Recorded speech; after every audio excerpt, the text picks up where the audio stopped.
Kung ngayong taon feeling mo lazy ka pa rin, kung ngayong taon feeling mo hindi mo pa nakamit yung 100% best mo and dedication sa mga gusto mong makamit, sa gusto mong mga gawa, meron ka mga growth and opportunity na attract ngayon, meron ka mga bagay na alam mo sa sarili mo na kulang pa din. Katulad ko, katulad ng lahat, pero ngayong 2026, ito na yung chance nating lahat na makamit kung ano yung mga pangarap natin and makamit kung ano yung gusto nating makuha na goals, mga hustles, kung ano pa yung mga gusto mong makamit in your schools, in your academics, you getting a job.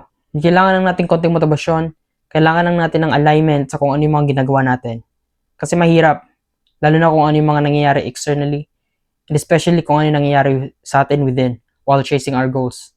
Mahirap, gusto natin mag-resort sa comfort and feeling natin may nagte-take advantage sa atin. Kahit yung sarili natin, feeling natin take advantage natin yung weak version of ourselves. That's why sometimes we need help. And this is what I can recommend. Success Almanac. This book can literally help you understanding how successful people think, decide, move, and how they act. Maintindihan mo kung ano yung mental frame nila. That's why give yourself a chance. I don't even want to promote this book.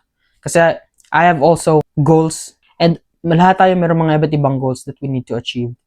Kaya in this time, we need to achieve it. 2026, paparating na. Within this time frame, kailangan nating mag-align sa kung ano yung mga dati natin makamit. So it's gonna be much easier, it's gonna be much better for us. At magaling yung balik sa atin, mismo sa sarili natin, yung wholeness natin as a person. And I think this book will help us do that.